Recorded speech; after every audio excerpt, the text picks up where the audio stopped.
ভিকাৰীয়ে টকা বিচাৰিছে টকাখিনি দি ল'ৰাটোক উভতাই নানে কিয়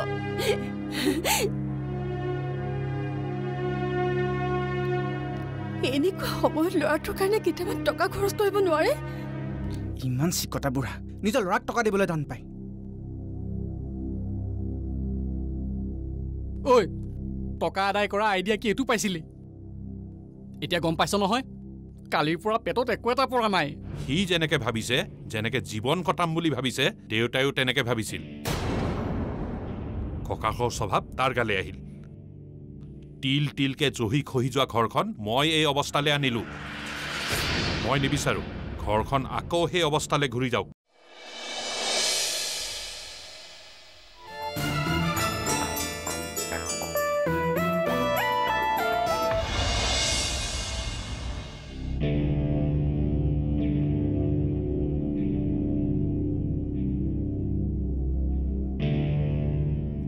বাইকত তেল শেষ হোৱাৰ কাৰণে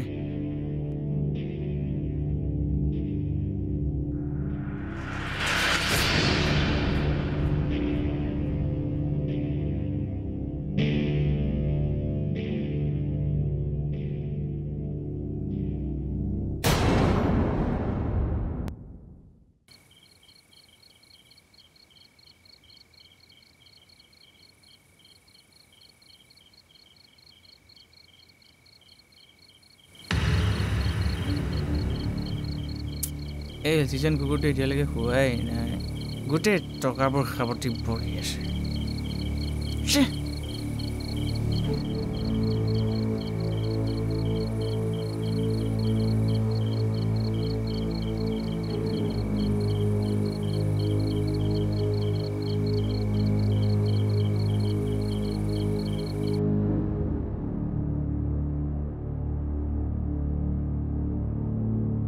মা হে মা এতিয়ালৈকে হোৱাই নাই এইটো কিন্তু বহুত বেয়া বেমাৰ টোপনি নহাটো বহুত বেয়া বেমাৰ ভাবিছো এই যাতনা সহ্য কৰি কৰি মই আৰু কিমান দিন জীয়াই থাকিব লাগিব হে মা মা মৰাৰ কথা কিয় ভাবিছা মই আছো নহয় তুমি মোৰ লগত থাকিবা দেউতাৰ লগত নালাগে বিয়া হোৱাৰ দিন ধৰি গোটেই জীৱনটো অশান্তিৰ মাজতে পাৰ হ'ল নৰকত থকা যেন লাগিছিল ভাবিছিলো ল'ৰা দুটা ডাঙৰ হ'লে মোৰ সকলো দুখ শেষ হৈ যাব সব ঠিক হৈ যাব মই আছো নহয় সব ঠিক কৰি এতিয়া তহঁত দুইটাই মোক জীয়াই জীয়াই জ্বলাই আছ জিন্দা জ্বলাইছো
কি যে নেটৱৰ্ক এইবোৰ ফোনেই নালাগে গোবিন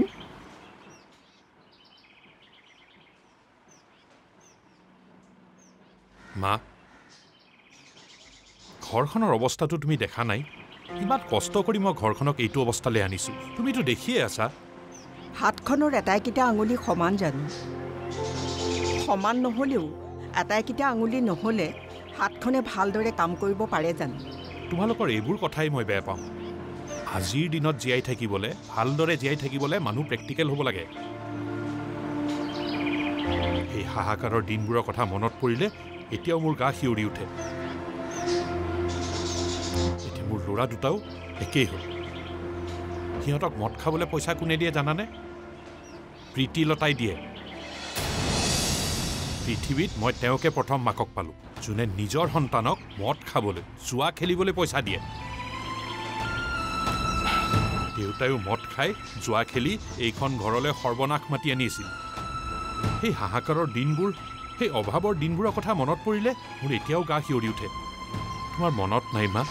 সেই যে তোমাৰ পিন্ধিবলৈ এযোৰ ভাল কাপোৰো নাছিল তেতিয়াই মই প্ৰতিজ্ঞা কৰিছিলোঁ টকা ঘটিম টকা থাকিলে মান সন্মান সকলো থাকে টকা থাকিলে কাৰোবাৰ লাঞ্ছনা গঞ্জনা অপমান সহ্য কৰিব নালাগে এইখন টকাৰ পৃথিৱী টকাৰ পৃথিৱীত আজি মই টকা ঘটিছোঁ আৰু চোৱা আজি মোক কিমান মানুহে সন্মান কৰে যিবিলাক মানুহে দেউতাক অসন্মান কৰিছিল পুতৌ কৰিছিল আজিকালি সেইবিলাক মানুহে মোৰ ওচৰত ঘণ্টা ধৰি ঘণ্টা থিয় হৈ থাকে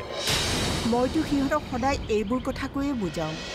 শেষ হৈ যাবলৈ ধৰা ঘৰখন মই বহুত কষ্ট কৰি এই অৱস্থালৈ ঘূৰাই আনিছোঁ হেৰুৱা সন্মান ঘূৰাই আনিছোঁ তুমি অলপ সিহঁতক বুজাবা মা তুমি সিহঁতৰ আইতা মই নোৱাৰোঁ মোৰ খং উঠে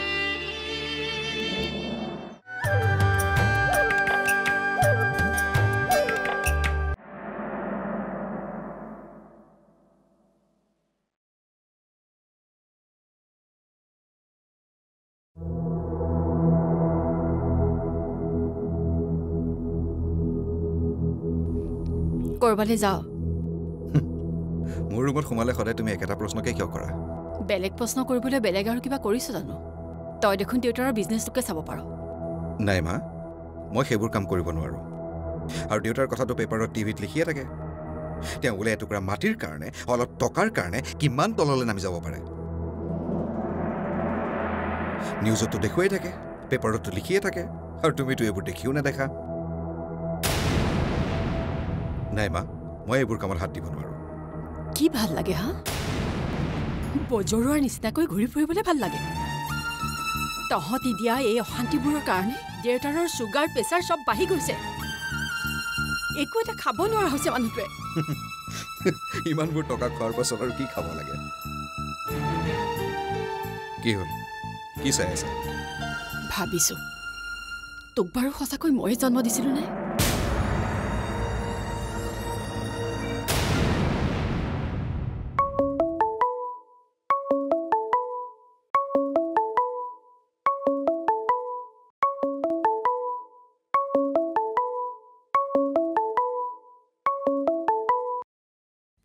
হেল্ল' অঁ কোৱা কি হেৰি কিমান বাৰ কৈছোঁ মই ইলেক্ট্ৰিচিটিৰ কাম অকলে অকলে নকৰিবা বুলি হস্পিটেললৈ নিলানে নাই তাক ঠিক আছে মই গৈ আছোঁ বকুলে গাড়ী উলিয়াইছেনে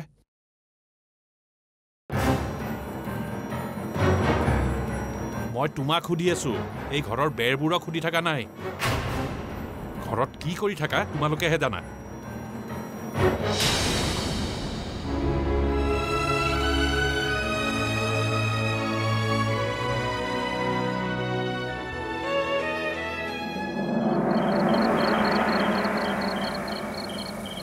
টকা পইচাৰ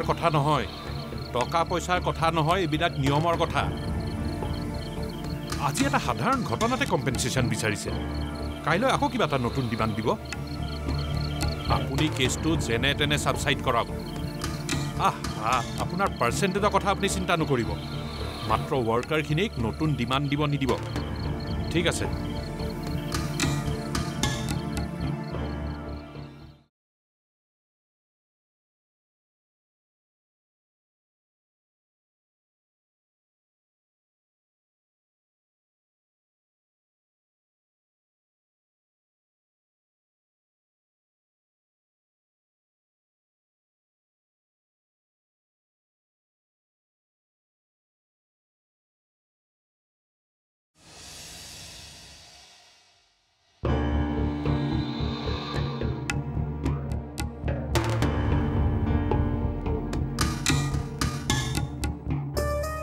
স্যাৰ যিকোনো মূল্যৰ বিনিময়তে মোক সেই মাটি টুকুৰা লাগিবই আপুনি কোৱাৰ মতে মই সেই বুঢ়াৰ ল'ৰাটোক লগ কৰিছিলোঁ তাক প্ৰলোভনো দিলোঁ অৱশ্যে সি মান্তি হৈছে কিন্তু প্ৰব্লেম হৈছে তাৰ খুৰাক কেইজন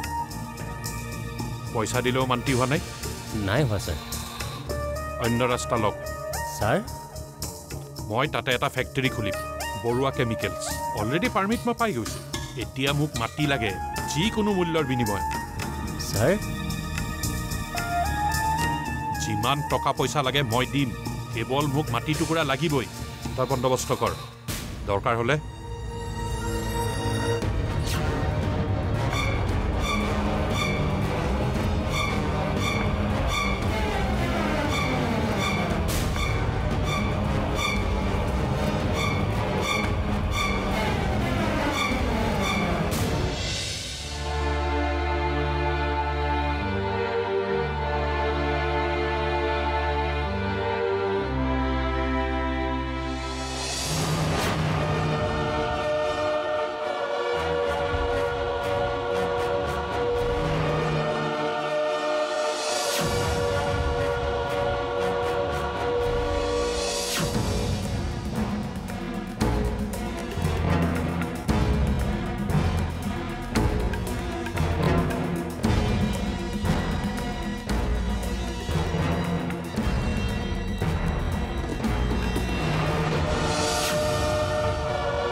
হৈ যায়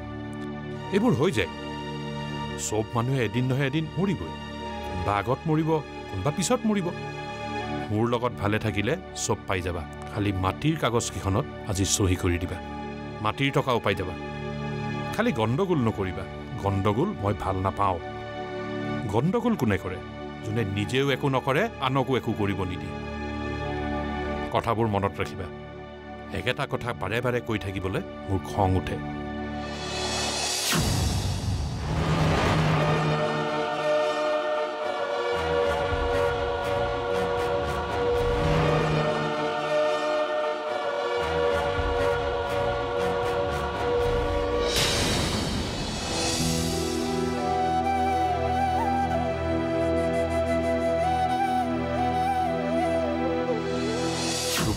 ছাৰ আজিৰ ভিতৰতে বুঢ়াটোৰ চহী লৈ মাটিখিনিত ৱাল মাৰি দিবা হ'ব ছাৰ অহা মাহৰ পৰা মই ফেক্টৰী কাম ষ্টাৰ্ট দিম বৰুৱা কেমিকেলছৰ চাইনবোৰ্ডখন বনাব দিয়াৰ আগতে তুমি মোক ফাইনেল ডিজাইনটো দেখাই ল'বা এই কামটো মোৰ কাৰণে বহুত ডাঙৰ চেলেঞ্জ এটা প্ৰতিটো বস্তু পাৰফেক্ট হ'ব লাগিব আৰু এটা দৰকাৰী কথা মানুহ ঘৰক কেইদিনমান অবজাৰভেশ্যনত ৰাখিবা কোনো কথাই যাতে লিক আউট নকৰে যদি তেনেকুৱা কিবা কৰে কি হ'ল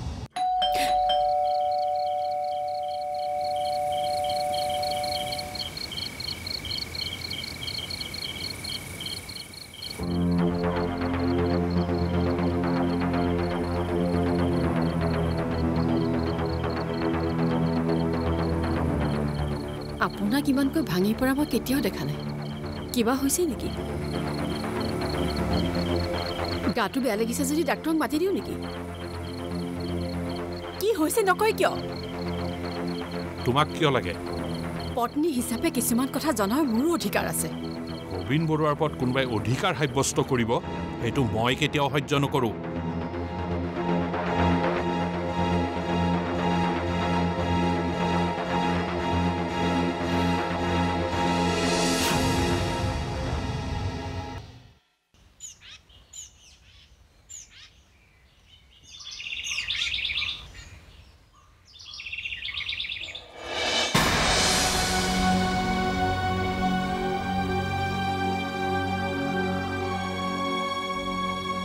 মোক মাতিছিল নেকি?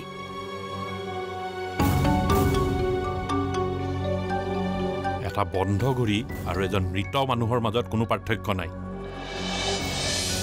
হৃদয় স্পন্দন বন্ধ হৈ গ'লে যেনেকে মানুহ এজন পৃথিৱীৰ কাৰণে অপ্ৰাসংগিক হৈ যায়, এটা বন্ধ ঘড়ীও তেনেদৰে মূল্যহীন।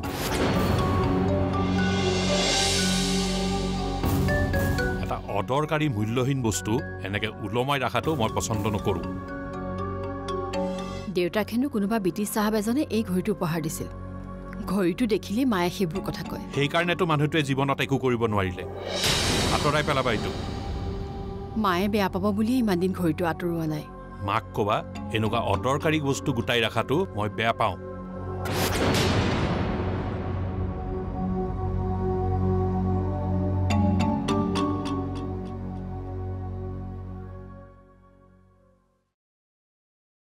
এইবাৰ সি কি আপত্তি কৰিলে?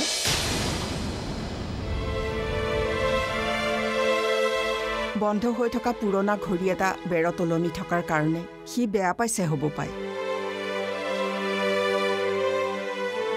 টকা পইচা এগাল হ'ল বুলিয়েই মানুহে নিজৰ ঘৰৰ ভেটিটোৰ কথাও পাহৰি যাব লাগেনে?